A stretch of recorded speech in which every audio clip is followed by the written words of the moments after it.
El título de esta presentación es "Estad siempre preparados", pero tiene una segunda parte esta presentación, o el título de la presentación.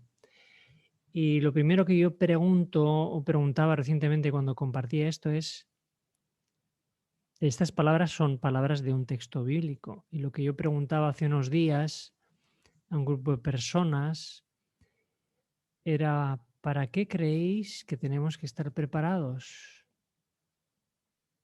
Porque, repito, estas son palabras de un texto del Nuevo Testamento. Entonces, cuando yo lo pregunté, algunos decían, bueno, tenemos que estar preparados para, decían algunos, pues por ejemplo, para los problemas que pueden venir. Otro decía, tenemos que estar preparados para el final de la historia.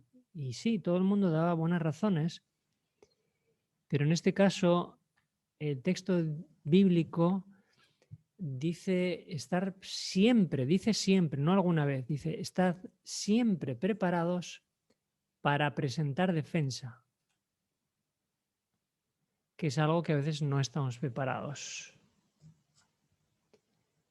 El texto bíblico es concretamente este. Estad siempre preparados para presentar defensa con tranquilidad y respeto ante todo el que os pida razón de la esperanza que hay en vosotros. Pregunta que yo me hacía y también hacía a los demás la semana pasada es si realmente estamos preparados para presentar defensa. Y compartía también ese texto de esta misma persona que estaba haciendo frente a un juicio y que de alguna forma se había estado preparando para este momento, para defender su misión y en un momento dado la honra de su padre.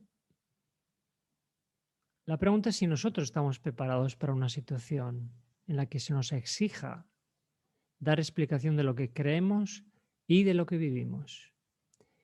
Y hay un texto que viene a colación con este, que dice, habrá un tiempo de gran persecución. Os entregarán a las iglesias y a las prisiones y seréis llevados a juicio delante de los reyes y gobernantes por ser mis seguidores. Pero esa será la oportunidad para que habléis de mí. No os preocupéis de antemano por cómo contestaréis a los cargos en vuestra contra, porque yo os daré palabras apropiadas y tal sabiduría que ninguno de vuestros adversarios podrá responder o refutar. Esa es una profecía de Jesús en el libro de Lucas. Y al hilo de esa profecía y de las palabras que hemos leído al principio, de estar siempre preparados, es muy interesante que el versículo anterior a las palabras de 1 de Pedro 3:15, el número 14, diga lo siguiente: no le tengáis miedo a nadie ni os asustéis. Este versículo es un versículo que debiéramos de analizar y preguntarnos si es que se está cumpliendo en nosotros, porque en esta sociedad actual en la que todo el mundo se está moviendo bajo el miedo, si nosotros le tenemos miedo a alguien o si estamos asustados, entonces tenemos un problema. Porque con miedo uno no puede estar preparado para presentar defensa. Entonces, hace falta una preparación, hace falta un proceso para el cual uno esté preparado para presentar defensa y sin miedo. Porque, repito, una persona bajo el miedo es una persona que no puede razonar bien. Está bajo un leve shock emocional. Igual que una persona enfadada no es capaz de razonar, una persona con miedo tampoco lo es.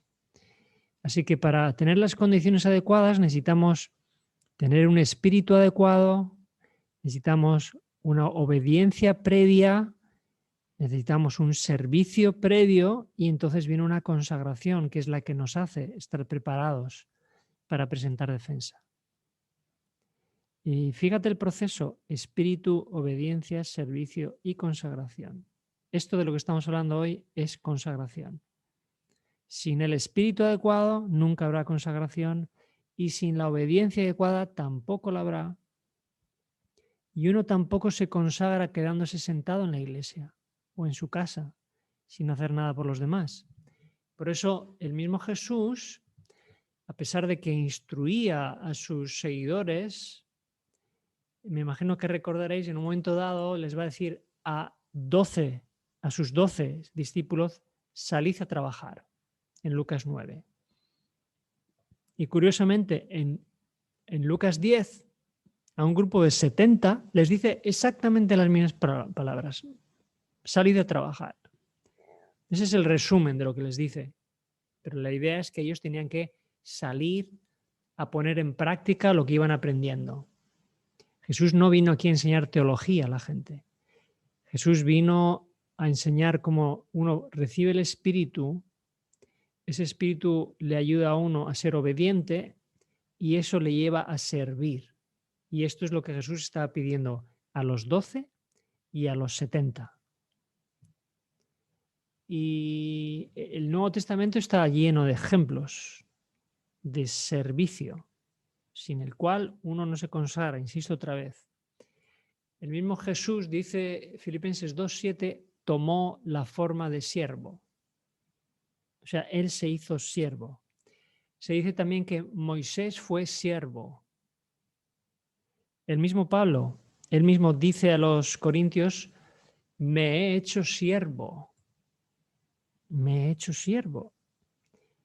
Y también Pedro, aquel que quería dominar sobre los demás y que tenía un carácter muy fuerte, va a terminar diciendo antes de morir: Simón Pedro, siervo y apóstol de Jesucristo. Él se hizo siervo también. Y al hilo de la idea de hacerse siervo, especialmente uno se hace siervo, uno decide hacerse siervo desde el momento que hace un pacto con Dios para serlo. Y ese momento es el bautismo, obviamente.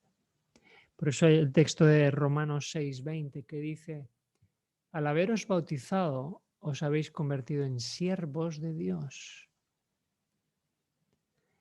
No cabe la idea de bautizarse y simplemente quedarse a la espera o no hacer nada.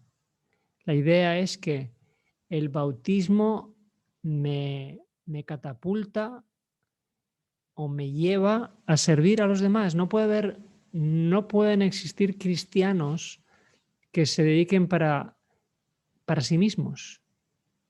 El cristiano sirve siempre a los demás. Desgraciadamente, algunas personas pretenden ser cristianos sin servir. Y a veces puede haber iglesias, como yo decía hace unos días atrás, donde yo estaba hablando, les decía: yo creo que esta pequeñita iglesia tiene el espíritu, tiene la obediencia, pero nos falta servir. Y si nos falta eso, nos falta la consagración.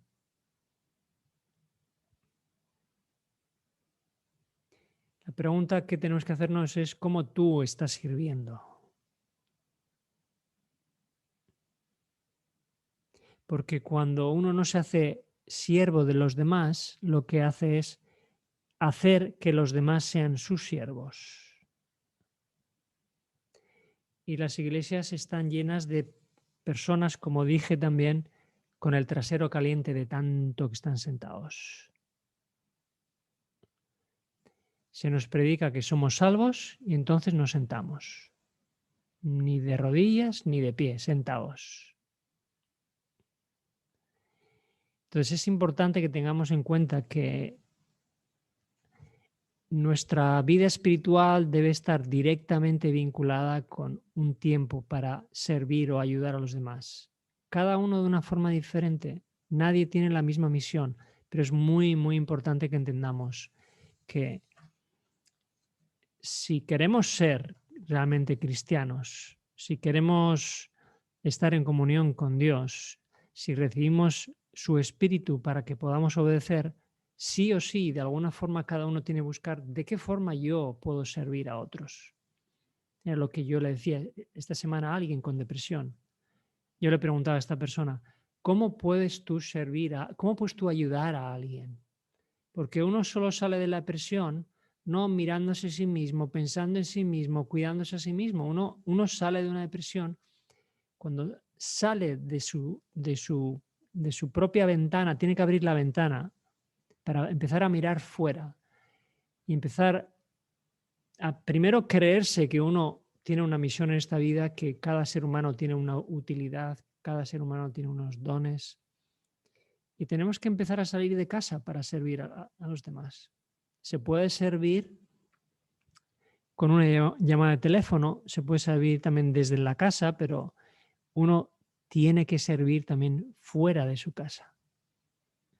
Porque en realidad, y es muy interesante, que en realidad, al fin, cuando todo esto termine, es muy interesante descubrir un texto en el Apocalipsis donde dice que solamente los que hayan servido van a ser los que van a ser sellados. Fijaros el texto del Apocalipsis. Vi también a otro ángel que subía del oriente y tenía el sello del Dios vivo. Y clamó a gran voz a los 4 ángeles, a quienes se les había dado el poder de hacer daño a la tierra y al mar, diciendo, no hagáis daño a la tierra ni al mar, ni a los árboles, hasta que hayamos sellado en sus frentes a los siervos de nuestro Dios. O sea, el sellamiento en este texto está vinculado con el servicio a Dios. Por eso tú te tienes que preguntar, ¿cómo yo puedo servir a Dios? ¿Cómo puede ser mi vida más útil de lo que es? Y es también muy interesante otro versículo que aparece al final del Apocalipsis, que aquellos que hayan sido siervos de los demás y del Creador en esta tierra, seguirán siendo siervos en la eternidad. Hay un texto en Apocalipsis 22, 3 que dice, sus siervos le servirán. En la eternidad seguiremos sirviendo. Para llegar allí, no obstante, tenemos que servir ahora en esta tierra. Así que la idea es estar preparados siempre para presentar defensa, como hemos dicho antes. Puede ser ante un tribunal o ante la policía o ante un rey. Pero para llegar a ese punto uno necesita una preparación y un proceso. Y uno necesita practicar el servicio a los demás y dar un testimonio de lo que uno cree, piensa y espera. Y también poder servir a los demás para que llegue el día que, aunque las cosas se pongan difíciles, estemos preparados para primero dar testimonio de nuestra fe y vivir sirviendo a los demás. Eso es lo que nos va a preparar para el sello de Dios. Y eso es lo que yo también deseo para ti en el día de hoy.